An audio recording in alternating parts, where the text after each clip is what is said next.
Are there any strategies to solve MCQs faster. तो देखो, सबसे पहले तो कोई भी चीज़ हम कर रहे होते हैं ना, हम कुछ रीडिंग कर रहे हैं, हम कुछ क्वेश्चन सॉल्व कर रहे हैं, हम रिवीजन कर रहे हैं, हम चैप्टर को पहली बार पढ़ रहे हैं, तो पहला कंसर्न अपना स्पीड नहीं होना चाहिए। समझ रहे हो? पहला कंसर्न स्पीड नहीं होना चाहिए।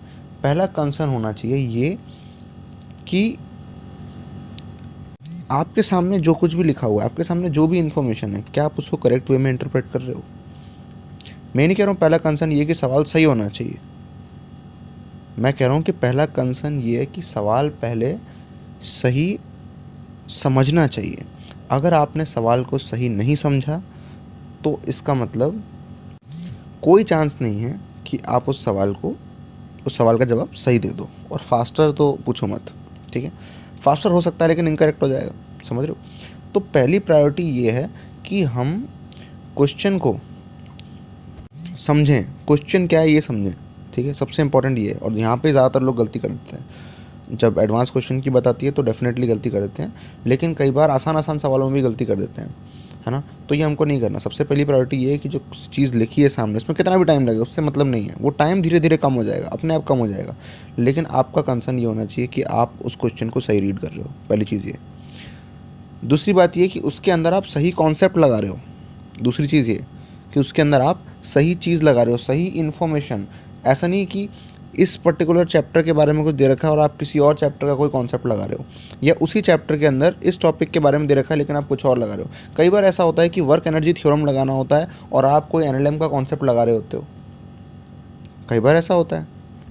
कई बार ऐसा हो रहा होता है कि सवाल बिना इंटीग्रेशन के हो जाएगा फिजिक्स के अंदर, लेकिन नहीं, आपको इंटीग्रेशन लगाना है। आप ढूंढ रहे हो इंटीग्रेशन कहाँ लगेगा, इंटीग्रेशन कहाँ लगेगा, जबकि नहीं लगना। और कई बार ऐसा होता है कि जब लगना होता है तो और लगाते नहीं हो। तो ये चीज़ सही आनी चाहिए आपको कि दूसरा कंसर्न आपको होना चाहिए कि क्वेश्चन में मैं क्या सही कॉन्सेप्ट लगा रहा हूँ, है ना। इसके बारे में आप कॉन्शियस हो। तीसरा जो कंसर्न है वो ये होना चाहिए कि आप जो कैलकुलेशंस कर रहे हो, है ना, वो आप सही कर रहे हो, ठीक है। कैलकुलेशंस जो भी आप कर रहे हो वो आप सही कर रहे हो। तीसरा कंसर्न ये होना चाहिए, ठीक है। मतलब उसके बारे में कॉन्शियस हो कि मैं कोई गड़बड़ ना कर दूँ, है ना। तो यहाँ पे आपको अपने पास्ट एक्सपीरियंसेस को यूज़ करना पड़ेगा कि यार ये गलती मेरे से पहले हो गई थी, कहीं मैं दोबारा ना कर दूँ, है ना। प्लस की जगह कुछ माइनस ना कर जाऊँ, या इंटीग्रेशन में ये मुझसे मिस्टेक हो जाती है, मैं लिमिट्स भूल जाता हूँ, प्लस सी लगाना भूल जाता हूँ, तो वो मैं ना लगाऊँ। इसके बारे में आपको कॉन्शियस होना पड़ेगा, ठीक है। अगला कंसर्न जो है आपका, मैं एक बार आपको रिमाइंड कर देता हूँ अगर आप पाथ खो गए हो। पहला कंसर्न ये कि क्वेश्चन सही रीड होना चाहिए, सही इंटरप्रेट होना चाहिए। दूसरा कंसर्न ये कि उसके अंदर आप सही कॉन्सेप्ट अप्लाई करोगे। तीसरा कंसर्न ये कि आप जो कैलकुलेशंस करोगे वो सही होनी चाहिए। चौथा कंसर्न ये है कि ये सारी प्रोसेसेस जो कुछ भी हो रही हैं ये एक सर्टेन टाइम लिमिट के अंदर कंप्लीट हो जाए, ठीक है। तो टाइम लिमिट चौथा कंसर्न है ना। अरे भैया आपने इसमें ये काउंट नहीं किया कि क्वेश्चन सही होना चाहिए। अरे ये बताओ, जब तुम क्वेश्चन को सही समझ लोगे, जब सही कॉन्सेप्ट अप्लाई कर लोगे और कैलकुलेशन में कोई गलती नहीं करोगे, तो आंसर अपने आप सही होगा, नेचुरली सही होगा। अब बात यह है कि क्या इसको करने का कोई शॉर्टकट तरीका है। देखो, शॉर्ट तरीके दो तरह से हो सकते हैं। एक तो ये कि इसी प्रोसेस को तुम जल्दी करो, है ना। अब ये जल्दी कैसी होगी, तुम्हें स्पीड के पीछे नहीं भागना। स्पीड के ऊपर मैं एक वीडियो बनाऊंगा कि हाउ टू इंक्रीज स्पीड, ठीक है। उसके ऊपर एक अलग सीरीज़ आएगी इनफैक्ट।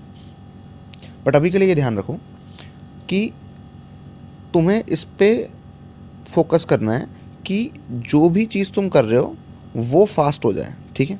एक चीज़ तो ये है ना, ये ओरिजिनल तरीका है चीज़ों को करने का। अब बात ये कि तुमने पूछा है MCQs मतलब वी हैव ऑप्शंस, ठीक है।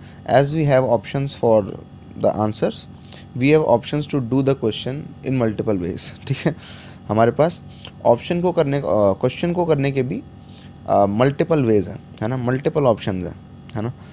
उनमें से हमको चूज़ कर सकते हैं। अब कुछ चीज़ें होती हैं जैसे कि ऑप्शन एलिमिनेशन, है ना, कि आप सही तरह से अगर देखो सिंपल एल्गोरिदम है, मैनेजमेंट की चीज़ है ये, मैनेजमेंट स्किल है ये। अगर तुम्हें कुछ चीज़ नहीं पता कैसे करते हैं सही से, ठीक है, अगर तुम्हें नहीं पता किसी चीज़ को कैसे सही से करना है, तो एटलीस्ट वो मत करो जो गलत है ना। एटलीस्ट इतना कर सकते हो। अगर तुम्हें नहीं पता तमीज़ से कैसे पेश आते हैं, तो एटलीस्ट बदतमीज़ी मत करो, ठीक है। समझ रहे हो ना, ये सिंपल लॉजिक है कि अगर तुम्हें नहीं पता करेक्ट ऑप्शन क्या है, इनमें से क्या करेक्ट हो सकता है, या तुम कंफ्यूज हो कि नहीं A B में से कोई एक होगा, तो तुम्हें एटलीस्ट ये पता है कि सी और डी सही नहीं है, ठीक है। That is a different path, ठीक है। तो ऑप्शन एलिमिनेशन एक चीज़ है ना। और भी बहुत सारी चीज़ें होती हैं, जैसे कि तुम बेसिकली क्या कर रहे हो, पॉसिबिलिटीज़ देख रहे हो, है ना। अब तुम सर्टेनिटी की बात नहीं कर रहे हो कि यही सर्टेनली यही आंसर होना चाहिए, है ना। तुम बात कर रहे हो पॉसिबिलिटीज़ की, कि क्या पॉसिबिलिटी हो सकती है, ठीक है, इनमें से क्या मोस्ट प्रोबेबल है। तो यहाँ पे ऑप्शन एलिमिनेशन स्ट्रेटजी यूज़ की जा सकती है। दूसरी चीज़ ये है कि पॉसिबिलिटी आप एलिमिनेट करो, ठीक है। आप देखो किसकी बहुत रेयर पॉसिबिलिटी है, किसकी ज़्यादा पॉसिबिलिटी है। यहाँ पे मैं तुक्का मारने की बात नहीं कर रहा हूँ। ऑप्शन एलिमिनेशन करना तुक्का मारना नहीं है, पहली बात तो ये समझ लो। ऑप्शन एलिमिनेशन एक नई स्ट्रैटेजी है, एक बढ़िया स्ट्रैटेजी है, ठीक है। आप रेगुलर वे में क्वेश्चन को कर सकते हो, ठीक है, लेकिन वो एक टाइम टेकिंग प्रोसेस है।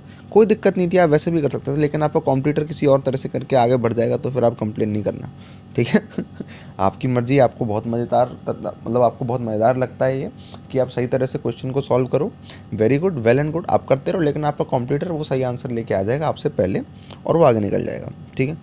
दिस इज़ द केस, ठीक है, ये रियलिटी है। तो आपको ऑप्शन एलिमिनेशन और एडवांस टेक्निक्स का सहारा लेना पड़ेगा। मैं तुक्केबाजी की बात बिल्कुल नहीं कर रहा हूँ, मैं हिट एंड ट्रायल की बात बिल्कुल नहीं कर रहा हूँ। हिट एंड ट्रायल मतलब क्वेश्चन वाला, ठीक है।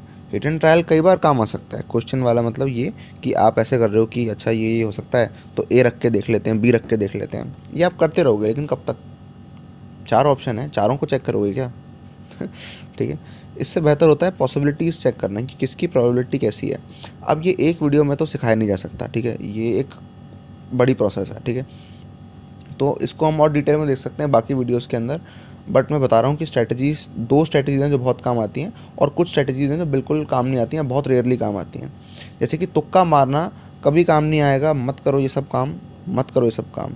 अगर आपको कट ऑफ क्लियर करनी है, तुक्के मार मार के आप कट ऑफ क्लियर कर लेना, ठीक है, लेकिन ये नहीं होगा डेफिनेटली, ठीक है। तुक्के मारने की मैं आपको अप्रोच नहीं बता रहा हूँ, मैं आपको एंकरेज नहीं कर रहा तुक्के मारने के लिए, ठीक है। पेपर सॉल्विंग स्ट्रैटेजी की जब बात आएगी तब हम देखेंगे, लेकिन क्वेश्चन सॉल्व करने में तुक्के नहीं मारने आपको, ठीक है।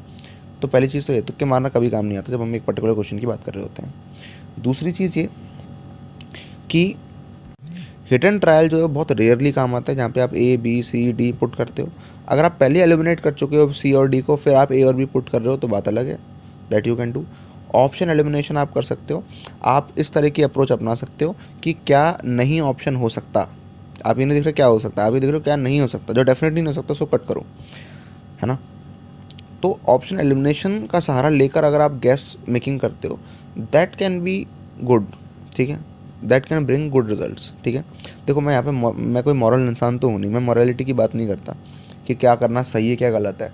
भैया एग्ज़ाम हम दे रहे थे मार्क्स लाने के लिए, हम तो मार्क्स लाने के लिए कुछ भी करेंगे। अभी भी यहाँ पे भी हम इंटेलिजेंस यूज़ कर रहे हैं अपनी, कोई चीटिंग तो नहीं कर रहे हैं ना, अपनी इंटेलिजेंस यूज़ कर रहे हैं ना। तो फिर तो ऑप्शन एलिमिनेशन इसकी एक अच्छी प्रोसेस है। ऑप्शन एलिमिनेशन के साथ तुम जब गैस को जोड़ देते हो तो फिर वो बेटर हो सकता है ना, उसकी प्रोबेबिलिटी देखो 1/4 से 1/2 हो जाएगी। It's a significant difference. Multiple correct में इस तरह की हरकतें ना करें, ठीक है, ये बहुत खासकर जब नेगेटिव मार्किंग है, तो जब नेगेटिव मार्किंग नहीं है तो फिर कर सकते हो।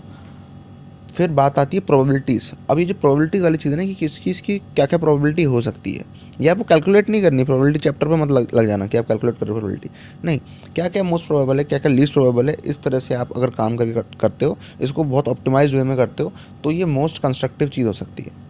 समझ रहे हो, मोस्ट कंस्ट्रक्टिव चीज़ हो सकती है। तो मैंने आपको बता दिया कि एमसीक्यू आपको फास्ट करना है तो आप अपनी नॉर्मल प्रोसेस को फास्ट कर सकते हो, लेकिन प्लीज़ फास्ट करने को मेन कंसर्न मत रखना, और कंसर्न्स जो हैं वो इससे बड़े हैं, ठीक है। तो वो ज़्यादा बड़े कंसर्न्स हैं, ठीक है। फिर आपको फास्ट करने का 2 तरीके हैं फास्ट करने की, या तो आप उसी प्रोसेस को फास्ट कर सकते हो या फिर आप कुछ और ऑप्शंस यूज़ कर सकते हो, ठीक है। जैसे कि option elimination, probabilities, hit and trial.